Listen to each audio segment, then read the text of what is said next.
Okay. Don't be shy. Don't be scared. I'm literally being vulnerable and laying it all out here by showing you guys my writing process, because I know there's some content creators, I'll say content creators, writers who write stories, screenplays, novels, comic books, comic strips, that when they're in the writing process, they don't let anybody see it. They don't let anybody touch it. They don't tell anybody about their work until it's I quote unquote perfect. So I'm doing the exact opposite. I'm letting you know what's going on. I'm letting you know uh, my thought process, how I'm writing this. I'm showing you my mistakes, um, so on and so forth. So I'm being vulnerable for you guys so that if you are a writer, you get inspiration to continue to write, even when you don't know if the big producer or executive might come across your script and get it made. You can still write, you can still have fun, you can still put out projects, you can still show people, you can still inspire people. So that's my goal for this channel. That's my goal for writing these screenplays for you. I want to thank you so much again. Welcome back to my channel. It is your boy, Mr. Mark Senpai here, and we're back with something special, something different, something unique, something that's probably never been done before on YouTube. Okay, I searched hard, I searched long, and I searched wide, and I couldn't find anything specifically about what I'm about to do for you guys. So what that idea is that I'm writing screenplays, okay? Movie screenplays, live for you guys. Well, it's live for me.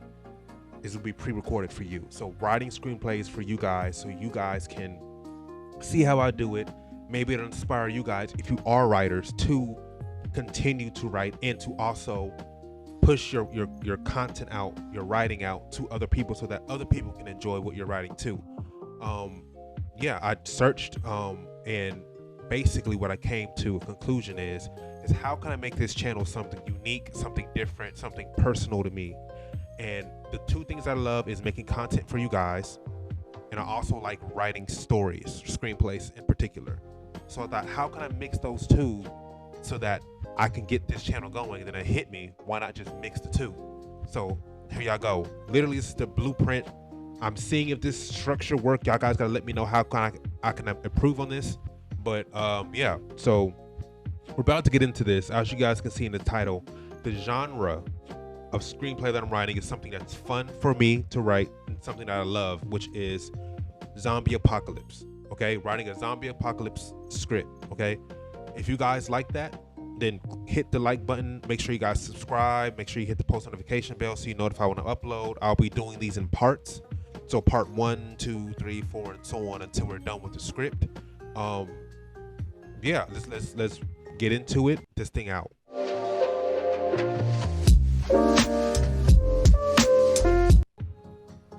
All right, so what we're doing is a zombie apocalypse script. Okay, I don't know the title. The title's unnamed. I don't name my titles when I write until the very end. Then it starts to hit me what the overall emotion of the script gives, and I kind of find a title based off that. So I don't do titles first, but let me show you guys. So what I do have is a group of notes. Okay, see, we have the father right here. This is explaining the main character, which is going to be a father and a son, right? It's going to be a father and a son, and this is who I think I want to play the father. So I want I don't know if y'all heard Denzel Washington's son right here, John David Washington. I want John David Washington to play the father, and who I want to play the son, I'll take him. I'll take Miles Truitt. Okay, from I think he was on Black Lightning, I believe. I believe that's what he was on. He can play the teenage son. Okay, so John David as the father, Miles as the son, and I haven't gotten a mom yet. You know, I don't know who could play the mom, but as far as I want Yara Shahidi to play the teenage love interest. So this is just getting images in your head of who or faces to the names of the characters. As you can see, the father, which is John David, and he has a teenage son, which is Miles. So basically, in the zombie apocalypse, they'll be fighting through human threats and also, of course, zombie threats for survival in order to reach their son's mother. So basically, their son, the son's mom, is in desperate need of help, and the father is ex-military and he currently works at the security facility at the CERN lab. You know who CERN is? The CERN lab who do all the experiments and stuff like that. It's a whole bunch of conspiracy theories with them going on. So he is head security of that. So that's how he gets the forefront news of what's actually going on before it actually happens. That's y'all gonna see. That's gonna add to the script. So what I put for CERN is, the facility of CERN has been testing out unknown technology, smashing matter into each other. When it goes wrong, it causes a global EMP. Okay, when I say a global EMP, if y'all don't know what an EMP is, it's something like this. It's something like this. It looks something like that when it worldwide when it sets off. Okay, it shuts down all the electrical power, literally sends us back to the Stone Age. Okay, so that's what I have for that. But before that happens, there's going to be some other things. So basically, this is just kind of notes. They're not necessarily ground, like, you know, carved in stone things. I'm gonna add to it, maybe subtract to it, maybe even do something completely different from what I have in here. Um, cool. Okay, so we got it. So this is what I do. I usually start, and then this is just the way I write. If you guys write differently, that's perfectly fine. But the way I start is I go ahead and I start the scene heading, and I kind of just jot what I have down, just jot some things down, get the brain pumping, get the brain going, and then once I go back and reread, then I change. Okay, then I edit it, I guess, straight like this. So yeah, so what I'm about to do is do the intro, the opening scene. So the opening scene is very important in the script because it gives the viewer the imagination. It gives them the wonder, the I don't know what's going to happen, but I'm excited that this movie started. I'm so excited. It gives them that. Okay, so what we need to build right now is atmosphere. So we got to build atmosphere. So what I was going to do is something simple, an easy opening, which is probably going to be a like a drone shot over the city. So I'm gonna do like a drone shot over the city of Atlanta. That's gonna be the location, and basically over the drone shot, showing the nice sightseeing and everything like that. Maybe with some suspense music playing in the background. So let me go ahead and add that in.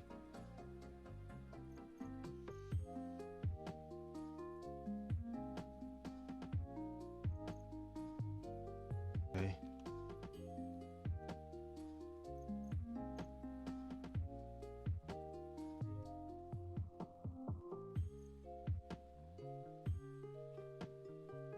Okay, boom, we added that. Drone shot with the city of Atlanta while suspenseful music is playing in the background, okay? To kind of give them that ominous feel. So then I'm gonna add the drone shot, go to the house of the main character. Let's name him Ben. Name him Ben. So the main character name is Ben. That's the father. The father's name is Ben. So the drone shot is going to go straight to his house. So kind of like an establishing shot, but it's gonna be pushing in with the drone. It's gonna show him coming outside of his house, maybe putting the trash in a trash can, or maybe putting something in the back shed or something like that. I think it's gonna do the back shed. Maybe put some tools away or something like that. I kind of want him to be like a handyman. So let's add that. We gotta add another scene heading.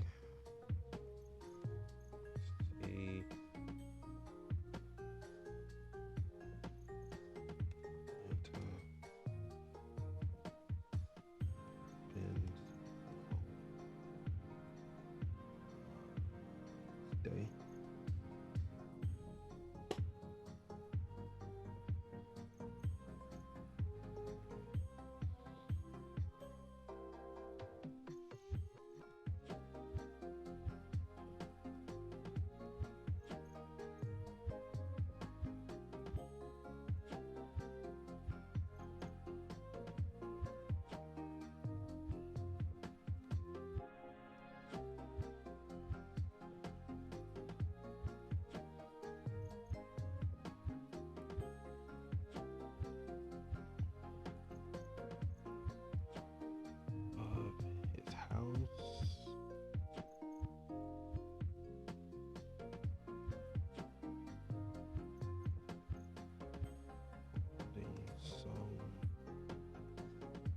tools. He drops off into the shed. I think that's how you spell shed. Boom. Okay, boom. There we go. Let me see what this is. Maybe I need the apostrophe. Probably what that is. Yeah. Okay, boom. We got that going. Okay, so he drops off his tools in the shed. So basically, what we need to do right here is add another scene heading. So what the scene heading is basically letting the cinematographer know that the locations where the camera is shooting at has changed. So we went from a drone shot, right, into that for the house, drone shot to the drone shot of the house. So now I need to add another scene heading of Ben walking into the shed, so that the cinematographer and whoever's directing it will know that this is a separate scene. Ben inside of the house is a separate scene.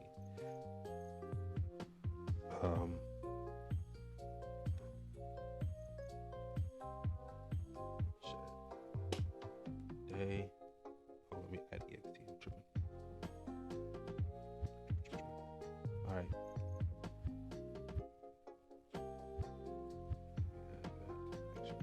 Okay.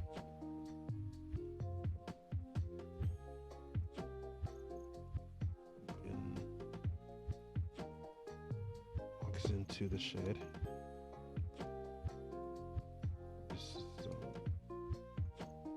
Tools in hand. Okay. Places them on the table.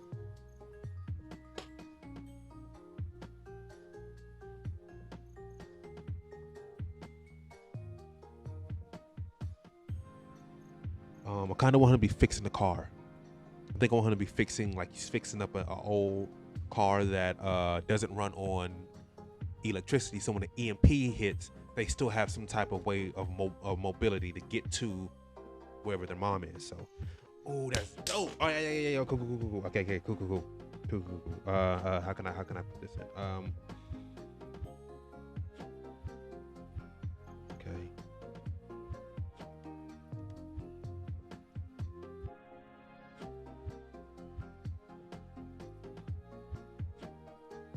Walks over to the driver's side door of the, what kind of car? Of course it has to be like a Gran Torino. I said Gran Torino. I love those cars. Turns the key. The car stalls for a few seconds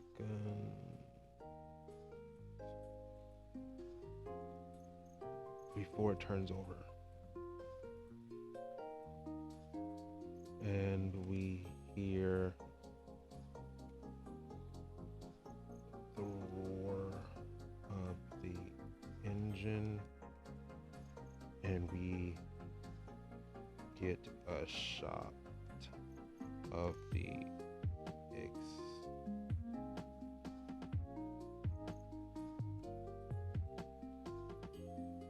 exhaust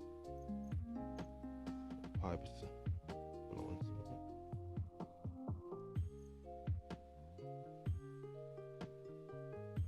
Okay, boom. There we have that. So he goes to the car. He opens the door, gets inside, he turns the key. The engine doesn't start for a couple of seconds until it turns over. We hear the roar of the engine, and then we get a shot of the exhaust pipes spewing the smoke out. Okay. Cool. He gets excited. Ben gets excited.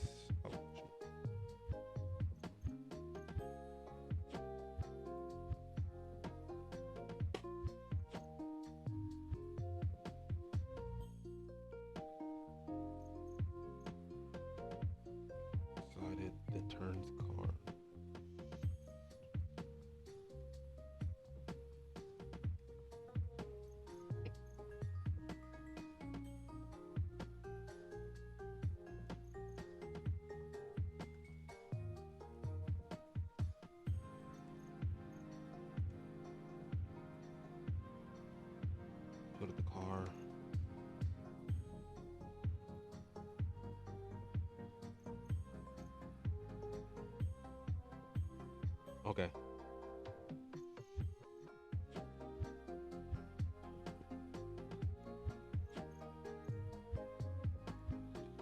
Okay, so basically his son is getting home from school. Okay, so he hears the sound of the school bus stopping in front of his house.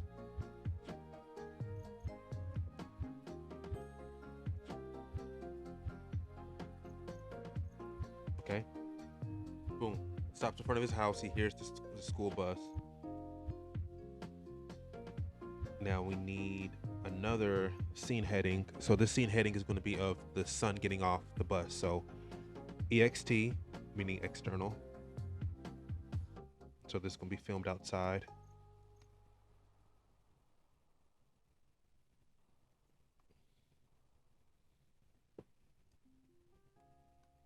School bus. Day.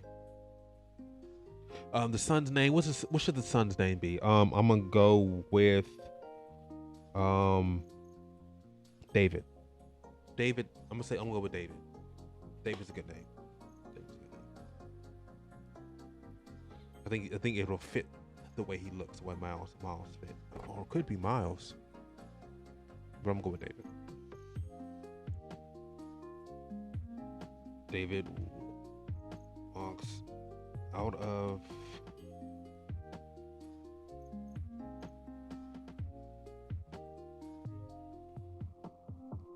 Okay, so he walks out of the school bus. He walks out of the school bus, and then now he is gonna walk into the house. So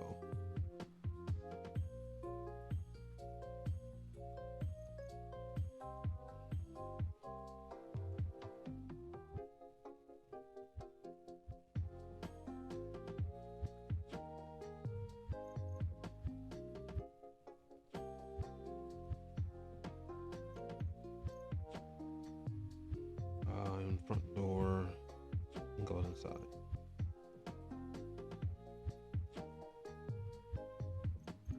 Okay, cool. Oh, what the heck? Okay. So boom, he gets off the school bus and he walks to the front door and goes inside. What's going to happen inside is what I'm figuring out now. So what do you normally do when you're in high school and you get home? I usually put my bag down kind of somewhere close to the front door. Sometimes I just take off. So I just put the bag down. I go to the kitchen, probably get something to drink or figure out what I'm gonna eat for food because I'm usually hungry after school. So, okay, cool.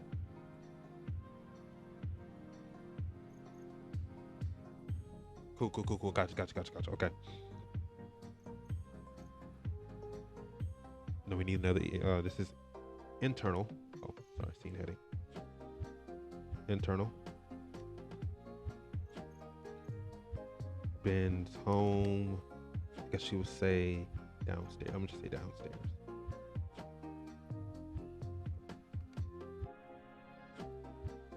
Downstairs day. Okay. And David walks over. Walks over to the kitchen. Hold on. I'm skipping stuff. David throws his book bag down on the ground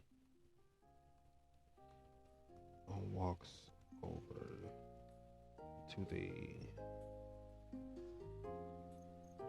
kitchen and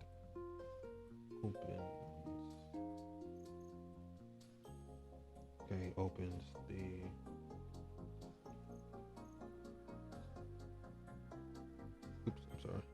opens the refrigerator and I think grabs a water bottle.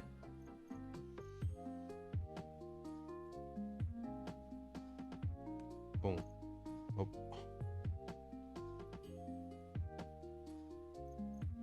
Okay. Boom. Grabs a water bottle. Cool. So he goes in the kitchen, he grabs a water bottle. I want the father to come in through the back door of the kitchen at this time.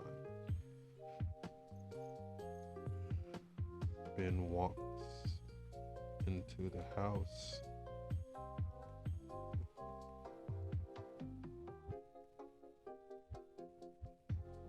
And sees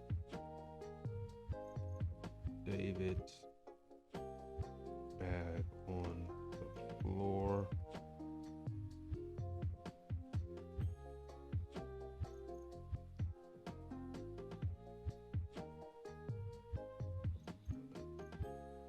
And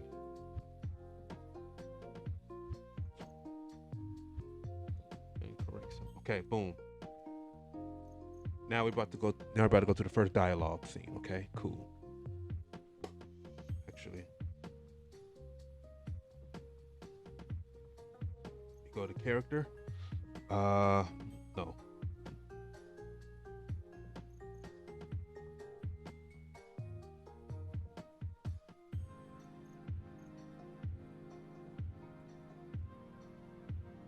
Cool. All right. He comes in. He sees his bag. I want Ben to speak first.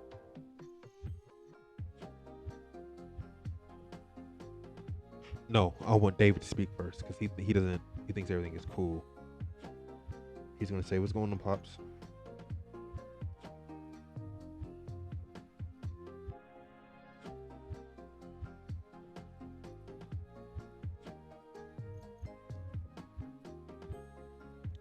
And Ben responds, "Don't what's don't pops me. What? All right, black. They're African American, so the language is a little different. It's not as structured as like an actual sentence. You use ebonics.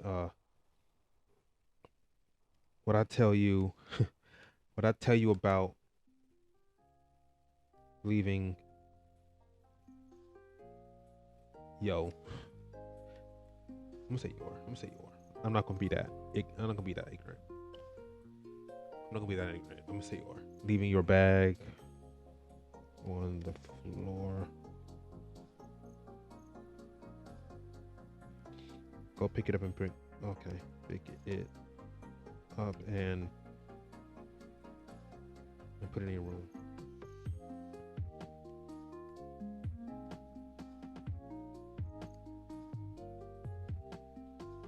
Boom. Okay.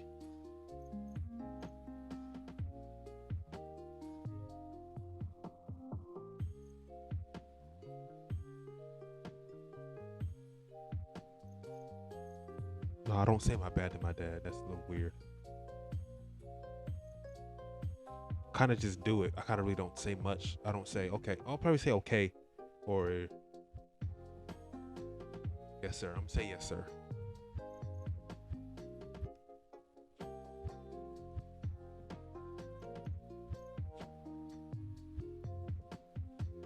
But how was school?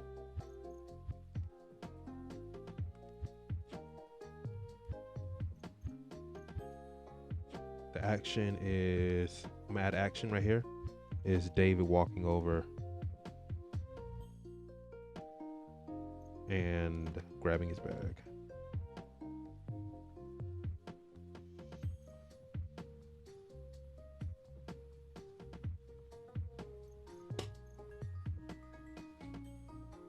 Okay, boom. Character. Okay, David. Um, two things. I can actually explain how my day actually was, or I could just say this is the same old, same as yesterday. Because that's simply what I would think when my parents used to ask me, "How was school?" I used to be like, "Same as yesterday. Nothing really happened." Or I can make him say something like, he was doing a group project and one of his classmates that was on his team didn't turn in a portion of what they had to do, so then they got a bad grade, something like that. I'm gonna do that. That's what I'm gonna do. That's what I'm gonna do. It was straight.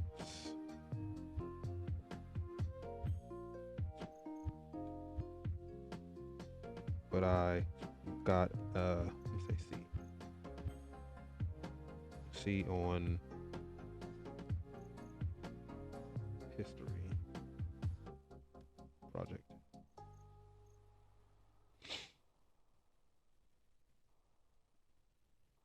been a concerned father.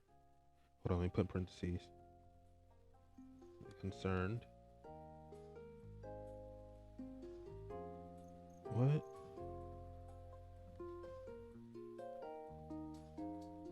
How did that happen? You've been up all week working on it.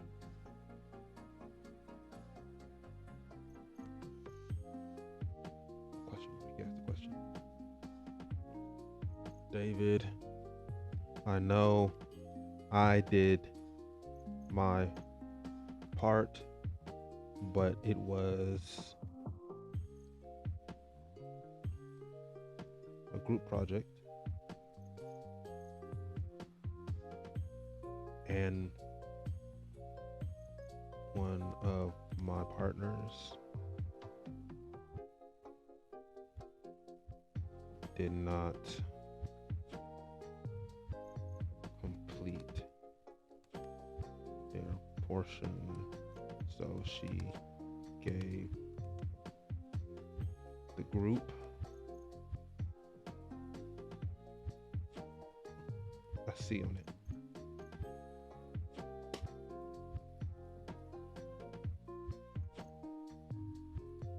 Wow.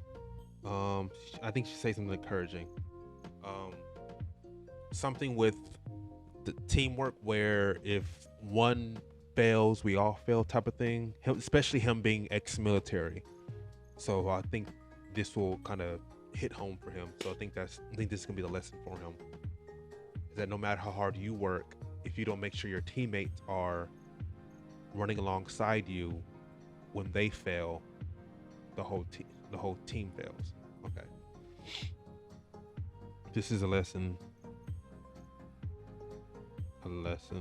that you can learn.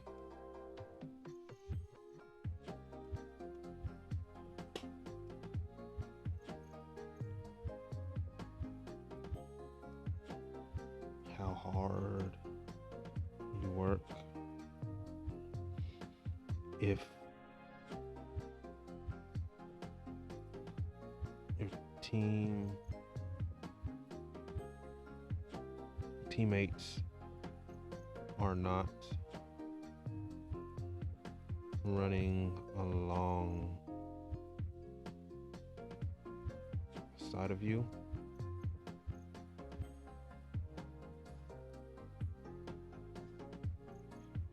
then if one fails, we all fail. No man left behind. No, no. Okay, boom. Wow. This is a lesson that you can learn. No matter how hard you work, if your teammates are not running alongside you,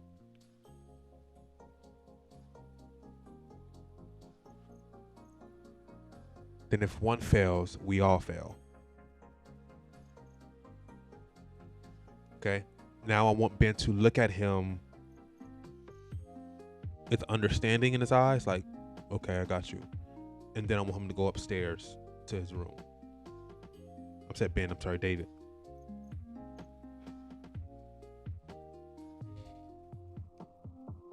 David looks at his father with understanding.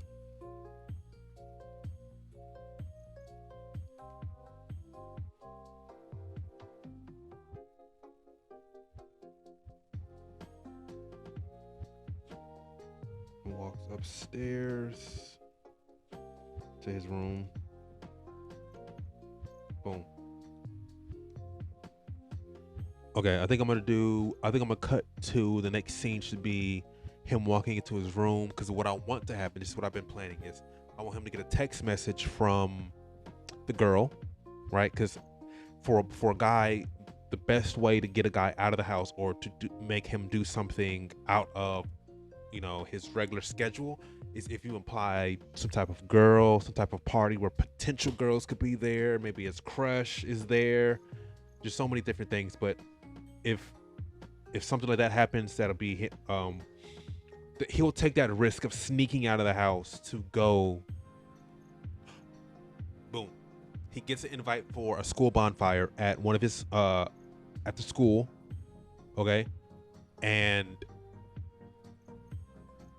he gets an invite. Boom. Da da da da. We having a bonfire at the school, at the football field or the baseball field or the parking lot, and you should come.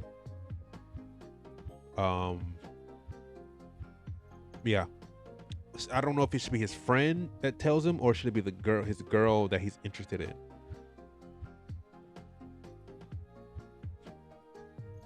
I think being realistic. Okay, I think it's his friend. His friend is going to be there, and he says, "Bro, he could say, bro, I'm here. Such and such is here. Da, da, da, da. She was asking about you. Boom. He's gonna put on his coat or whatever, his jacket, and sneak out the window of his room. Uh, yeah, yeah.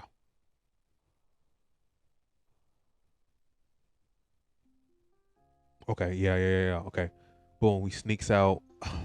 Do I want him to sneak out? Sneak out would be a very interesting dynamic because then the father is like when stuff hits the fan, he's like going up to his son's room, rushing to open the door, like, "Hey, we gotta go," and he's not there, and it's like, "Where is he?" And then now he's scrambling to find him, but the power's all out. But the power's out, right? But is that the type of relationship I want the father and son to have? To feel like he has to sneak out. I never had that dynamic with my father. I had to feel like I had to sneak out to go do something. I'll ask him. If he says no, then no.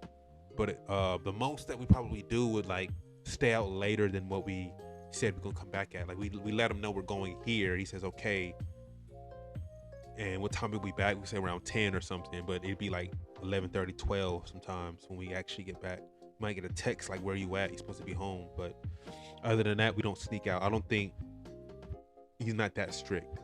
And I'm one to have the relationship dynamic where he trusts his son and he gives his son respect, so his son respects him back. So he's not going to do anything to disrespect or kind of insult his father. So he's going to ask, "Hey, yo, have a bonfire.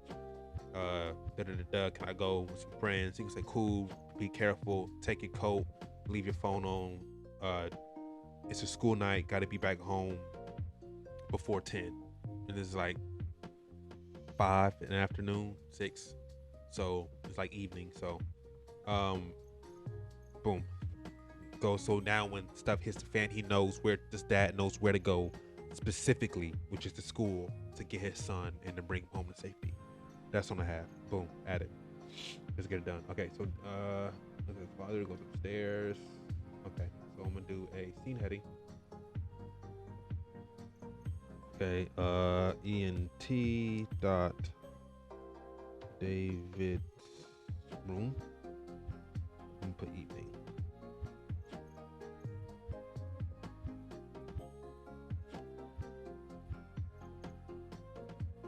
No, I'm afternoon. No, it's evening. What's the difference?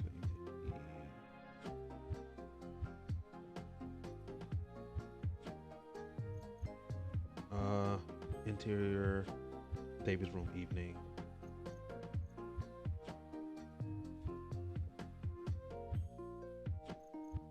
David walks into his room. Oh, I think I'm gonna add atmosphere to his room. So like pictures, posters, statues, games, dirty clothes, piles, stuff like that. Walks to his room and tosses his bag in the corner while the camera. I'm directing the director right now. While the camera pans around, showing his room.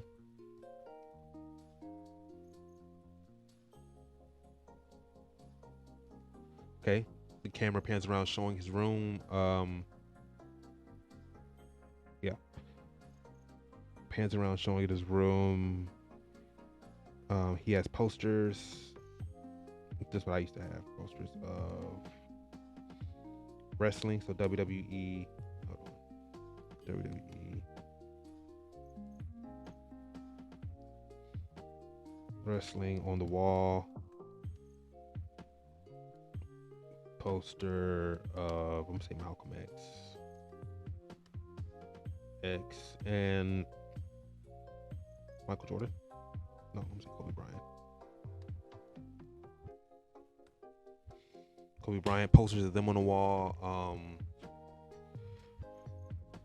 Let's say bookshelf of manga. You gotta get the manga.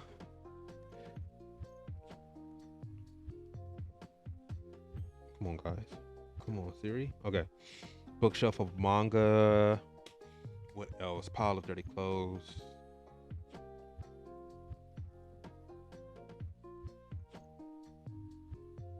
Dirty clothes. And his bed not made.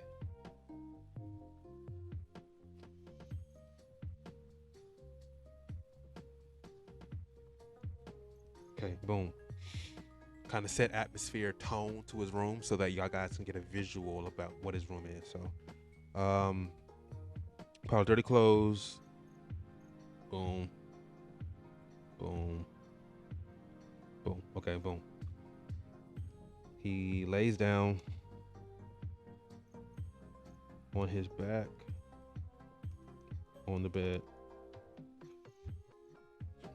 when he gets a phone call from his best friend.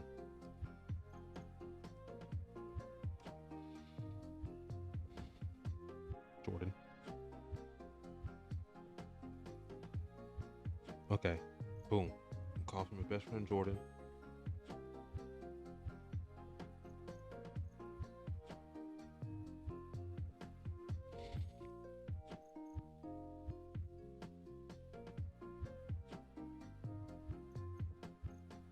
So I'll put parentheses, hold on, space, parentheses, phone call. Or phone, so that he knows that he's on the phone when he's talking about this. Yo, where you at?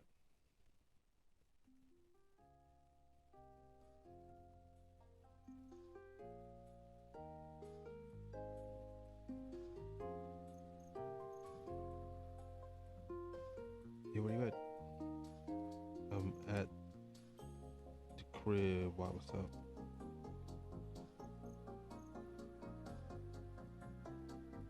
Yo, I'm at bonfire at the school.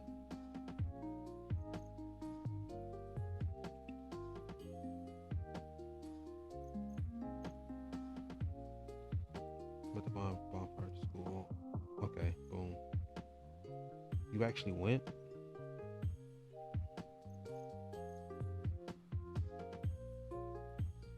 You're gonna be like, yeah, I did. It's actually lit or not, right?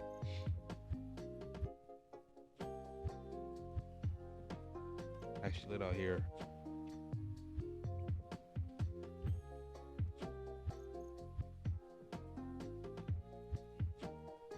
The whole football team is here, and so many girls.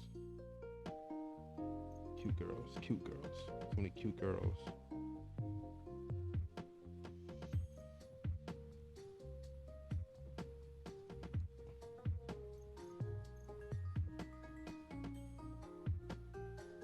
And guess what?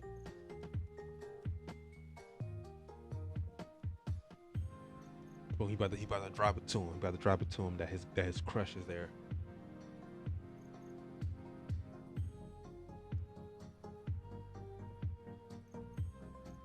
Guess what? What?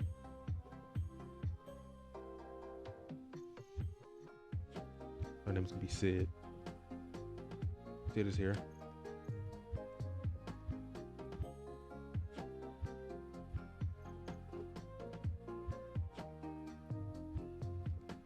you serious? Okay. He sits up in bed,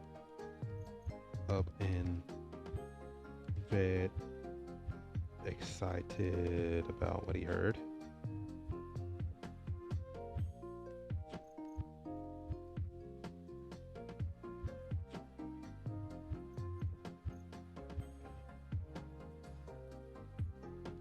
Seriously, a heart attack.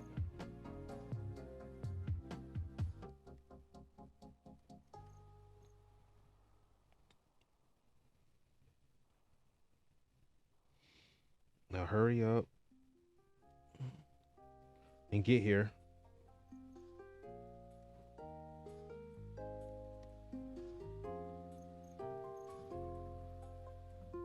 Before someone scoops her up and she'll be lost forever. She'll be lost forever being overly dramatic. Michelle.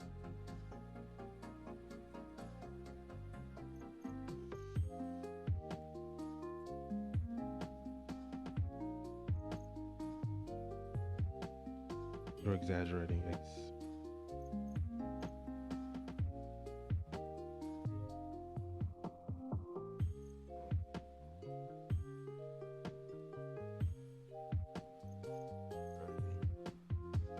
But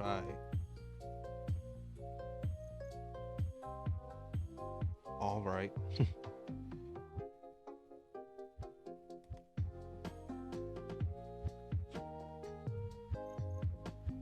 Let me ask my dad. Let me ask my dad.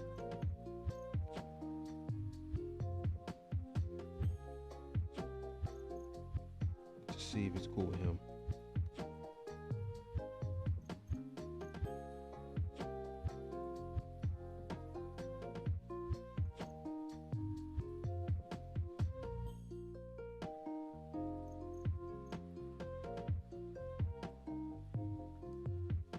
All right, hurry up.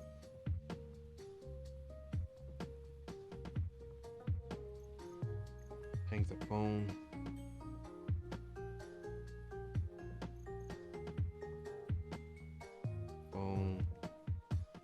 And we slow zoom.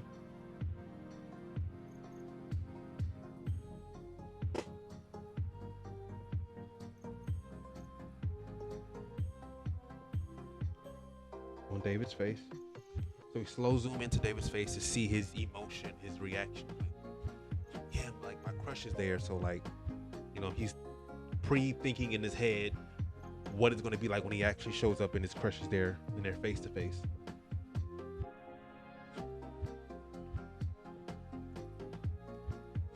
Imagining.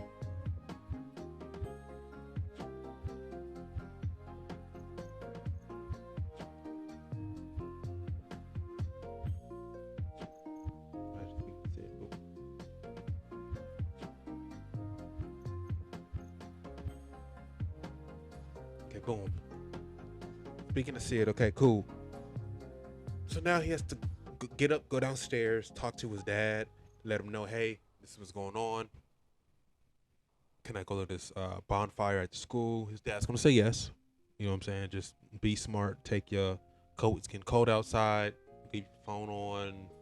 Be in the house by 10 o'clock. Simple. Okay. But I think I want the father. I'm gonna build more to this. I want the father to be doing something. This is what I call chess pieces, where I lay down certain things within the script, and they're kind of open-ended, so that later on in the story, I can draw back to that, so I can make the script intertwine and connect with other scenes within the later half of the script. It's something that screenwriters do a lot. For prime example, Quentin Tarantino, he writes in an unlinear format, so he leaves things in the beginning of the movie. Usually tells the end first, so that when he gets to the actual end of the movie, it shows the beginning, which directly ties into the end of the movie. So those are what I would call chess pieces. This is my terms. This is not an actual professional term, but the term I use is chess piece. So the chess piece that I'm going to use is For when the power cuts off, I kind of want him to be semi outside. So kind of like, okay, this was gonna be happening. He's gonna take the trash out to the trash can when all the power cuts off in the house, street lights, the neighbors' houses, car headlights, all of that. See, all those the power cuts out and he's outside, and I want like the sound of bugs, grasshoppers and stuff like that, to go silent. As soon as the power cuts off, I want the grasshoppers and the birds and everything like that to stop and be dead silent. And then he notices that something is wrong. Okay, but one of my ad before that is he's gonna get a phone call from his job and let him know that it's a code red. Hunker down, something is wrong. Blase blase. One of his coworkers that's working overnight is letting him know that is something bad just happened, literally just happened. So he'll get that warning, and once he gets that warning, code red or code yellow or something like that, it lets him know that we just got sent back to the Stone Ages. He has no idea about no zombies, about the effects of being close to that EMP that is going to warp and alter the brainwave so that you are 1,000 times more aggressive. Bullets, knives, anything, they'll get right back up if it's not a headshot. Get right back up and continue to attack. The type of zombies I'm thinking about, let me show you guys. The type of zombies I'm thinking about is not the Walking Dead zombies where they kind of just mummy around and they just slow and you can just easily walk past them, walk away from them. They're going to be the World War Z zombies. It's kind of like this, guys.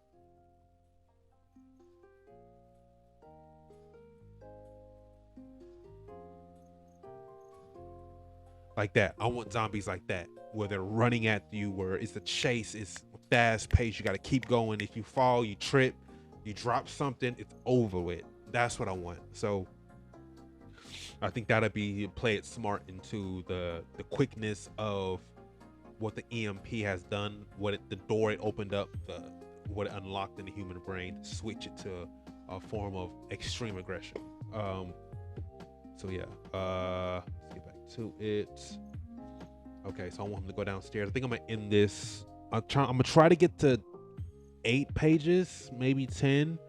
Um, but I'll see how far I can get. Because I don't want to just stack things on and not, what I'm saying, think about it or feel confident about it, because then I'm gonna just go back and rechange it anyway. So there's also a trick that I do with writing is when you feel like you're getting kind of a writer's block, don't continue to just add stuff to the page, because it'll kind of dilute the overall story of what you're trying to tell.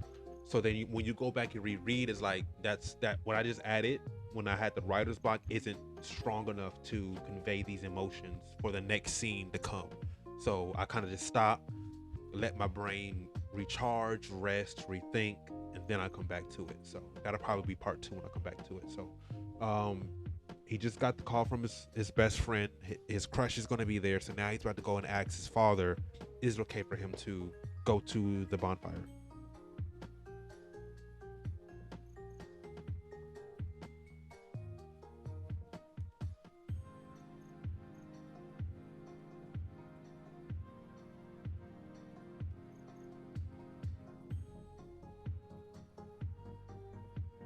Okay, going downstairs.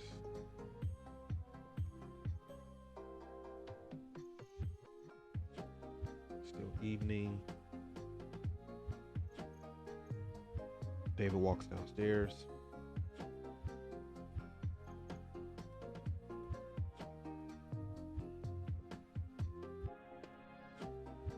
Sees his dad cooking dinner for them.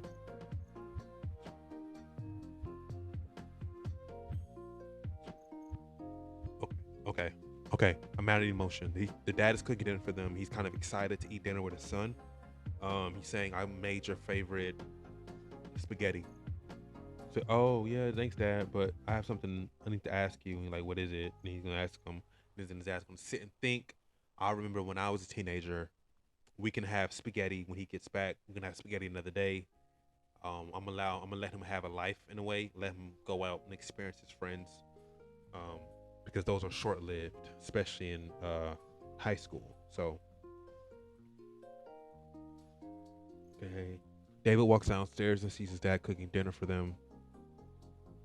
Um, yeah, this is gonna be dialogue right here.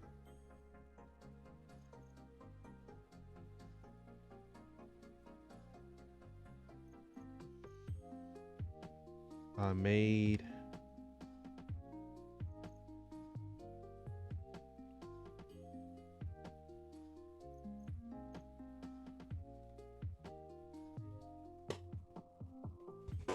your favorite dish, pop spaghetti. Pop spaghetti. That's gonna be named Pop spaghetti. Okay. I made your favorite dish, pop spaghetti.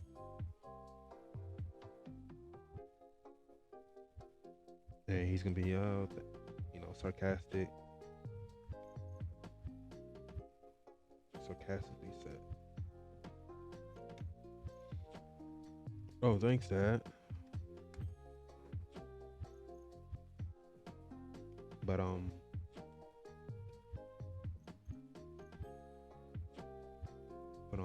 I have something to ask.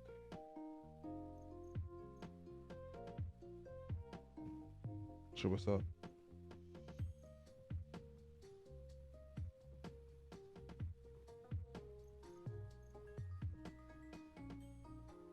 So there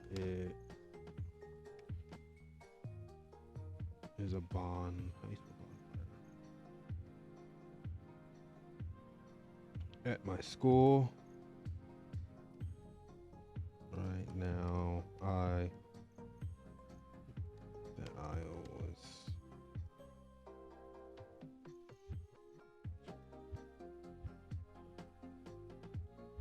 I was planning to go to.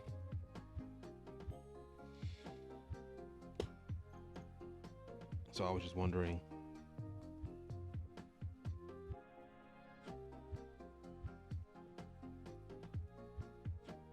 if I could go. Dot dot question mark. Okay. Ben looks slightly sad, but realizes that his son has his own life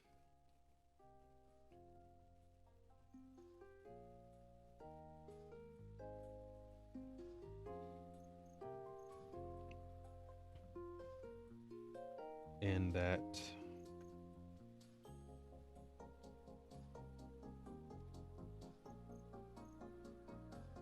well, say they, what the heck, can eat spaghetti later on. Okay, so then his dad responds to give him his answer. And he says, "What's her name?"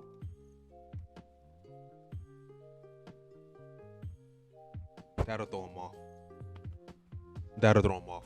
That'll throw me off. I'll be like, "What? You mean? Who? What? What's her name? What? Who?"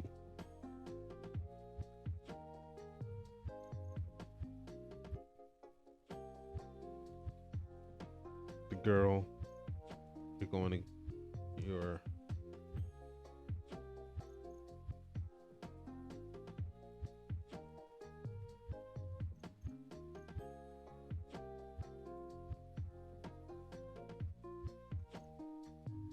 I know, trust me. I was a teenager once.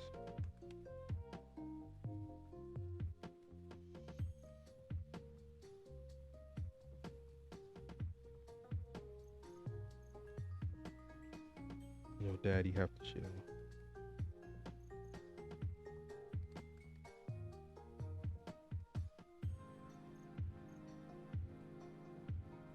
Right, right.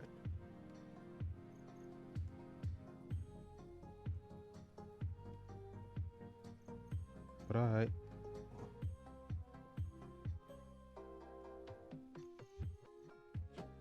Just make sure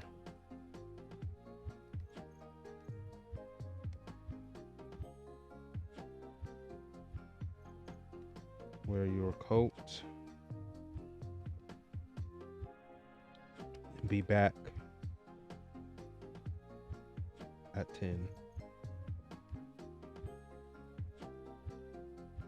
Be back at 10 p.m. It's school night.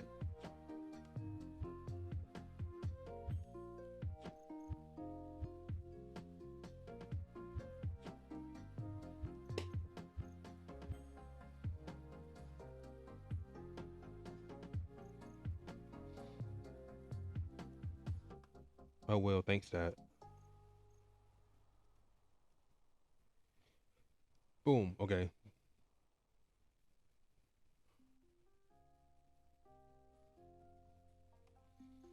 David walks to the front door.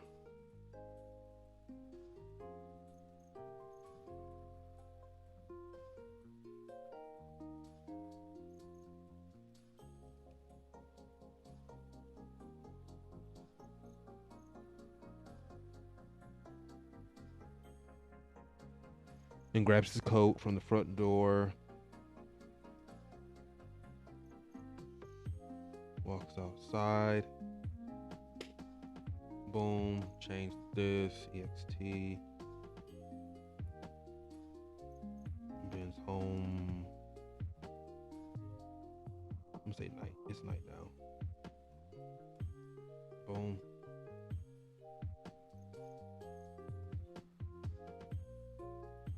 David walks.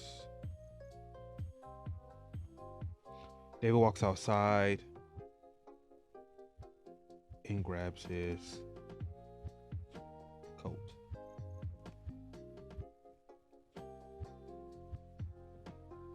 Okay, boom. He goes inside. Oh, I'm sorry. Not grabs his coat. I'm sorry. Grabs his bike. It rides off.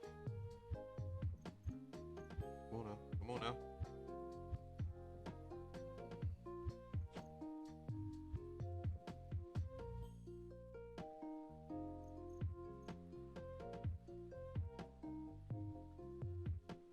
Boom.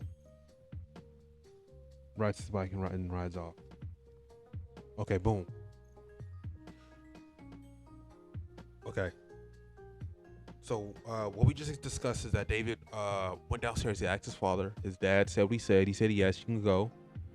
He went outside, grabbed his bike, and now he rides off. He's riding off to the school. So what I might do is I might cut to him just approaching the school. I'm not gonna show any scenes of him riding through, traversing through the city or whatever, or the neighborhood to get to the school.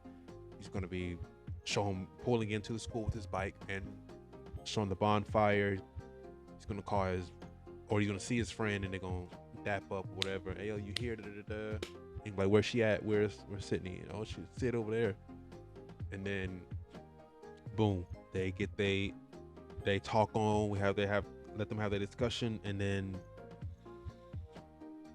cut to the father. The father will get his text message or phone call saying a code red. Father looks worried. He rushes over. Code red. He rushes upstairs. He grabs his vest, his work vest, his bulletproof work vest. Grabs his gun, his firearm. He's about to head to work because this is an emergency. And that's when the phone cuts off, power cuts off, everything cuts off. And I'll cut to the scene with everything, all the power cutting off. Right, and then he'll leave his house and go straight to, gets into his car. Yeah, gets into his car and drives to, he gets into his regular car. The car doesn't work. He turns over, the car doesn't work at all because the computer in the car has been shut off due to the EMP. He goes to his garage, the car he just fixed, pulls that out, drives to get his son, comes back to the house. On the way, people are car accidents. Um, okay, plane's gonna be falling off the sky. I want that to happen before he goes to see his son. You can see the planes falling out of the sky, and then he go gets his son, comes back, fires everywhere. People are looting, breaking into buildings, um, and then that'll happen. I might cut to a scene at CERN to show the scientists doing something and it going horribly wrong. I think that I might do that. That scene will be done after he talks with Sid, and yeah, while he's talking with Sid, it'll cut to the CERN facility and them saying, "Let's try this test. This test is out." They press the go button or the green button, let it go, and it does what it does. It's spinning around, da, da, da, da, and then boom, explosion, sparks everywhere. Uh, yeah, explosion, sparks everywhere. I'm gonna have them have the hazmat suits on. The hazmat suit, they take it off. They're breathing in the smoke from the explosion, and it's causing them to spaz out. Their eyes roll in the back of their head. They fall down. They start to twitch and they get up and start attacking. And then from that on, the bite spreads through, and you know how zombies work, and then it spreads and it goes out of control, and yeah, that's what I'm gonna add. I think I'm gonna start that on part 2. Because we are an hour in and we have page 5, so I think this is a good stopping point for us. Yeah, so next will be the son. So part 2 will be the son going into the school bonfire, meeting Sid. The father gets the call from work. The scientists at CERN mess up. An explosion happens within the facility. Some type of gases or something like that get exposed, causes them to be very aggressive.